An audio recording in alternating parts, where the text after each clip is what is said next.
Pro-Beijing lawmakers in Hong Kong are urging the government to ban meditation practice Falun Gong under the region's controversial national security law.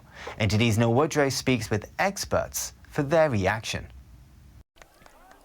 Freedoms in Hong Kong have seen a dramatic fall in the aftermath of Beijing's draconian national security law imposed last summer. The law criminalises acts deemed by the Chinese Communist Party, or CCP, as subversion, succession, terrorist activities or collusion with foreign forces. During a Legislative Council session last week, pro-Beijing Hong Kong politician Elizabeth Quat claimed that the spiritual group was involved in spreading subversive opinions through its public activities and called on authorities to ban the practice. I asked Baroness Helena Kennedy, who is a co-chair of the Inter-Parliamentary Alliance on China and a lawyer, for her views on the Hong Kong lawmakers' claims. So it's the easiest thing in the world to do is to say that people's views are subversive, that people are in some way plotting against the national interest. That is one of the things that authoritarian regimes say about anybody who is perhaps speaking truth to power. And so we have to also celebrate the idea that compassion in the end and truth win the day. And I hope it's sooner rather than later. I also spoke with the co-founder and CEO of Hong Kong Watch, which speaks out in defence of Hong Kong's fundamental freedoms and human rights.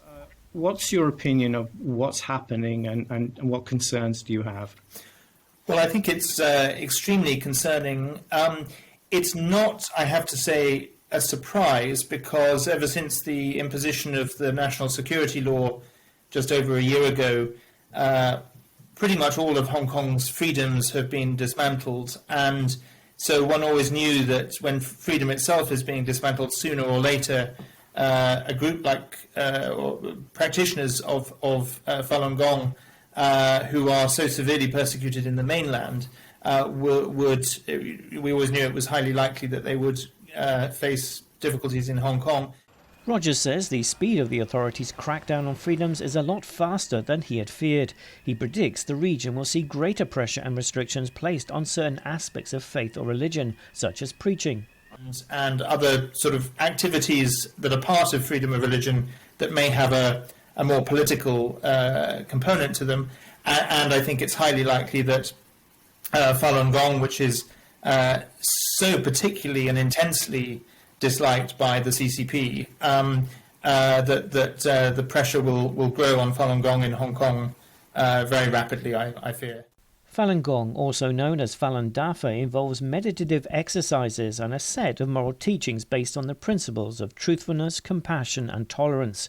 Falun Gong has been systematically suppressed by the Chinese Communist Party for 22 years in mainland China, but not in Hong Kong.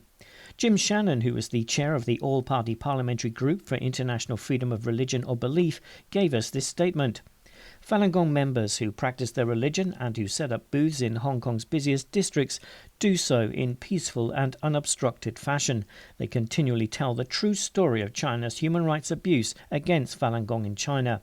China is guilty in the eye of the free world, carrying out atrocities and evil intentions against peaceful Falun Gong.